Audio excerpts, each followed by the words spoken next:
Welcome, students, to your very first lecture about Homer's Iliad. But before we get into the text itself, we're going to talk about the causes of the Trojan War. Because the Iliad features a war, but not the beginning of the war, very close to the end of the war, but not the end of the war either.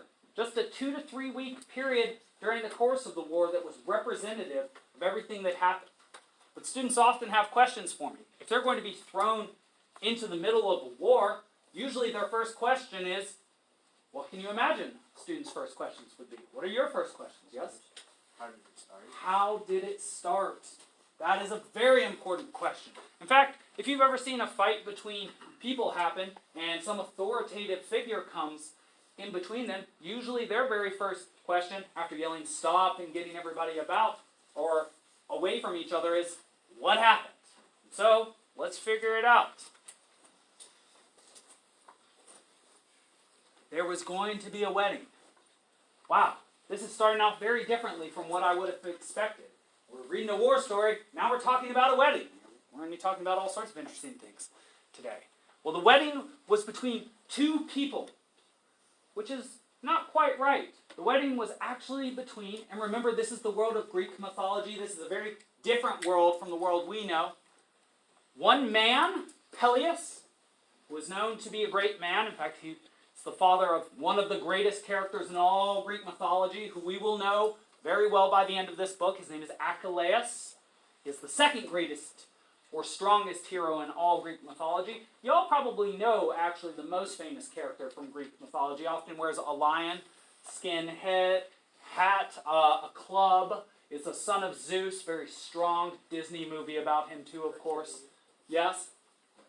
Heracles. Heracles, very good. And you know his Greek name too, Heracles. His Roman name is Hercules. I'll often tell you the differences between names because these names get translated into different languages and then they sound different. It's kind of like how if your name is Jose, you're not called Joe's. It's the same thing with Achilles. That's why he's not Achilles or something like that. In any case, this Peleus, this great man, was going to marry a goddess. Very rare, very, very rare thing to happen in Greek mythology. Almost, not almost always, but most of the time, if there is a relationship between gods and humans, it is between male gods and female humans. Not always the case, and Aphrodite will certainly make that difference. We will see actually somebody who is an exception to that rule during the course of the Iliad. His name is Aeneas, and then we'll read a book about him called the Iliad. He is the son of Aphrodite. But this is a little bit strange that a female goddess, and she's a minor goddess, not one of the Olympian gods, not one of the major 12 gods, is being wed to a mortal man. So it's a weird situation just off the get-go. And actually, do you want to hear something else weird about the situation? So you know who the two top gods are. You at least know the top god. Who can recall the top god from yesterday?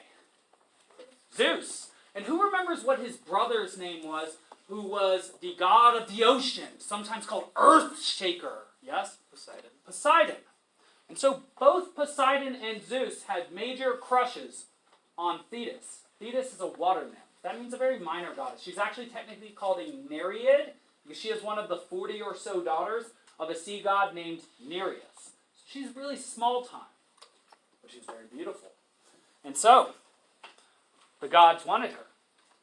But why did she end up marrying a mortal man rather than Zeus or Poseidon? How could a mortal man beat out gods? Well, he didn't. There was a prophecy about Thetis. And I want you to pay close attention to this prophecy. Whoever was the father of her son would be lesser than her son after she bore him. Let me put that in a different way. Whatever son she has will be greater than his father. Why might that make both Zeus and Poseidon not want to marry Thetis?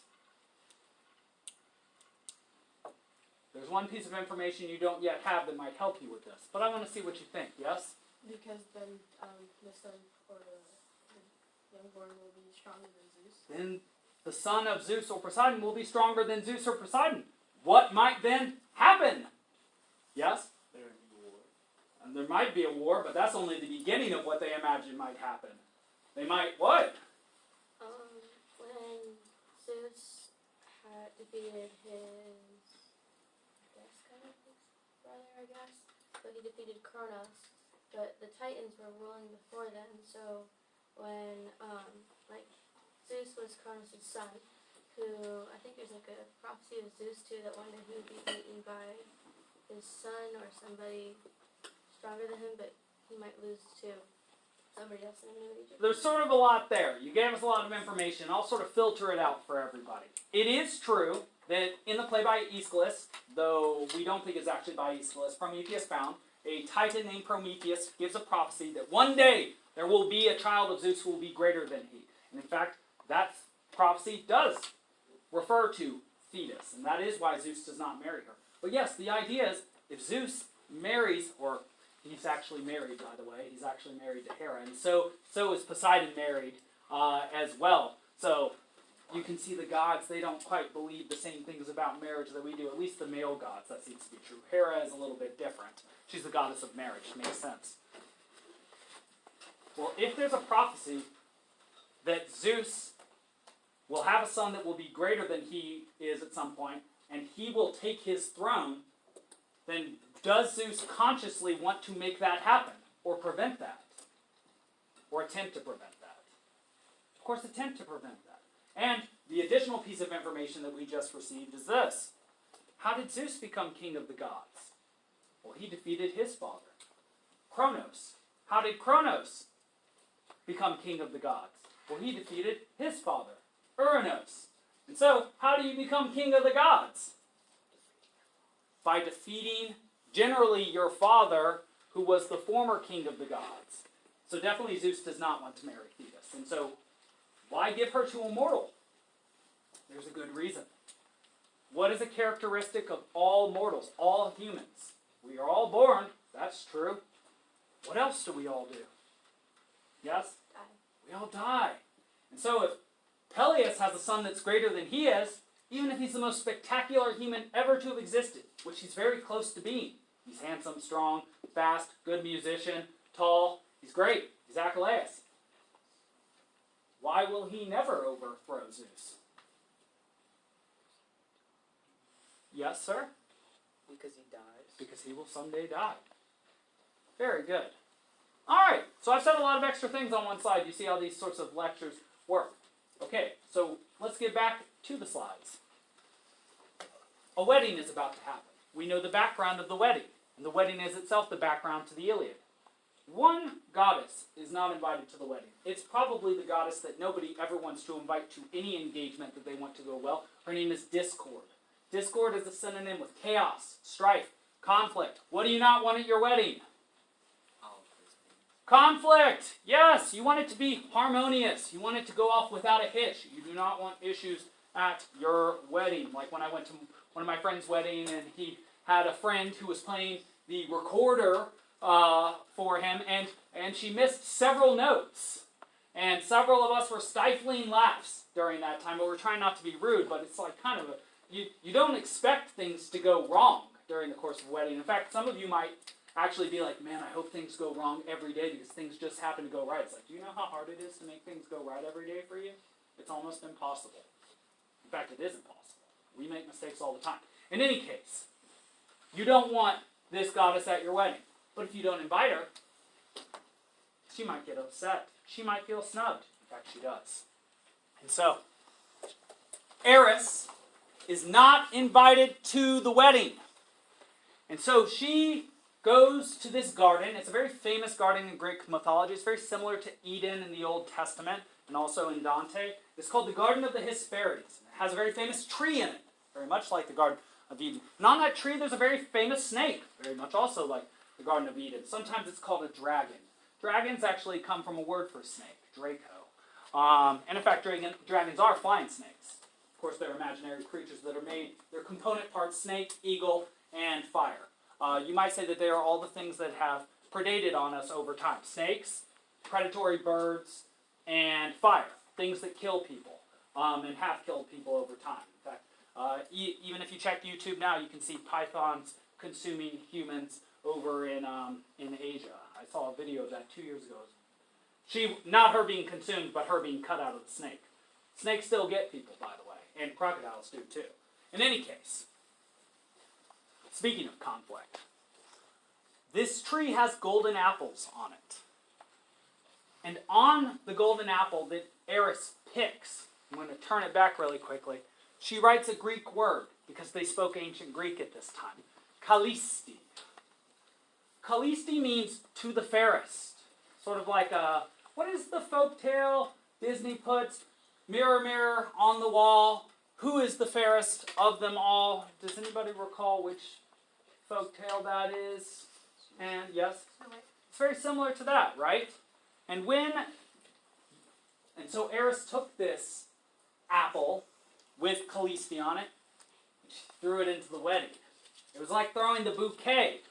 And I don't know if any of you have been to a wedding before, or seen the bouquet being thrown, but how do the ladies generally act when that bouquet gets thrown? You might imagine something like a scrum, if you play rugby, or a pit of tackles, if you play football. People attacking for it. They want that. Because the old idea is that the person who wins the bouquet, do you know what the myth behind that is? Yes, in the back? That they'll be the next one to get married. That's right, that's right. Well, these goddesses, they want to be the fairest. Because to be the fairest is an old way of saying the prettiest. And so, 3 goddesses come to the fore, the top goddesses. Hera, goddess of marriage, wife of Zeus. Athena, goddess of war and wisdom, daughter of Zeus. Aphrodite, goddess of love and beauty, daughter of Zeus. And these 3 goddesses ask Zeus to make a choice between them, who is the prettiest. So imagine that. You're a father. You have a wife, you have daughters, and you have to make a choice between them. While they look at you, who's the prettiest and the fairest? Choose. Is that a good choice for you to have to make? No. We might call that a win-lose-lose. Win, because the person you choose likes you, but then who dislikes you? The other 2. And so it's just not a winning situation. So Zeus is very smart. So he gives the decision to a young Trojan prince named Paris, who is a shepherd. And there he is, looking like a dandy. That is not how they would have dressed, by the way, but that is a representation of just how foppish Paris is. Something about the time of existence that we will be talking about here, this dark age of Greece, is that manly virtue was considered great, strength and prowess. And it makes sense, because what were you doing every year of your life during this time?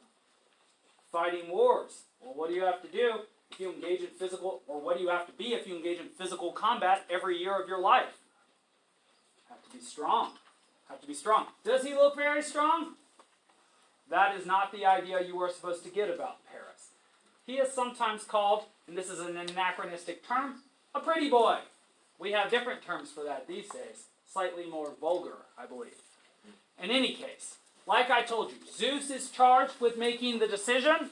It's a no-win decision, or rather it's a 1-win, 2-loss, which means no-win decision. So he does not want to make it, so he gives Paris the job. Paris is very foolish. Much less intelligent than Zeus. He's no god. He's just a young man. Yes, and something I should include here is that at Paris' birth, there was actually a prophecy that he would bring about the destruction of Troy. And by some accounts, he was actually left on a hill. He was left on a hill on Mount Ida and was collected by a shepherd. This is a very common motif. You'll see this in Oedipus. You'll see this in the Moses story.